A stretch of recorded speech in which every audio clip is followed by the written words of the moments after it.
Hey, I'm Cameron, and welcome to the History of Computers. Class is in session. There are 5 main eras in computing history: prehistory, mechanical, electronic, mini or microcomputing, and AI. Seeing as how going in chronological order just makes sense, let's start with the prehistory era. The prehistory era is kind of where the caveman brain went he who let's do math. This is when the computational needs were exceeding what the average human of the time could do in their head.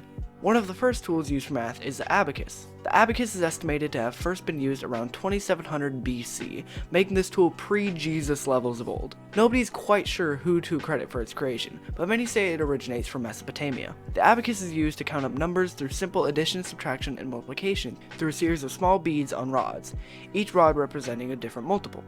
Like this would be 1, this would be 11, and this would be 37. Next in line for prehistoric tools is the sundial. I know the sundial doesn't seem like a computer-related tool, but the math behind it is insanely complicated. And that's what computing is. It's math. The sundial was used to tell time before the creation of clocks and pocket watches. It utilized the angle of the sun creating a shadow on a plate below, originally made of stone. Simple, efficient, not quite portable, but what can you expect from a tool made in 1500 BC?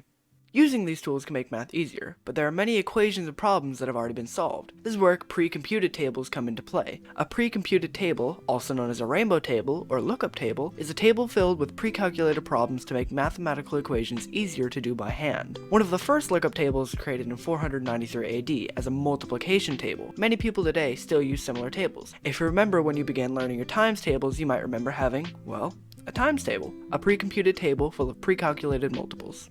One of the more recent prehistory tools is a slide rule. Unfortunately, we won't be getting into the details. This project is already immensely late and I have run out of time. I run a very busy schedule with robotics and other classes, and online content creation is a large passion of mine. My Achilles heel, some would say. So in typical me fashion, I got way in over my head with the time frame I was given and couldn't finish in time. Apologies to Miss Young for turning in so late and causing some stress. I truly am an upstanding student in almost all other regards, but unfortunately there are only so many hours in a day. I do intend to finish this video project on my own time in the future, as I find it very interesting. If you want to see it in the future, let me know.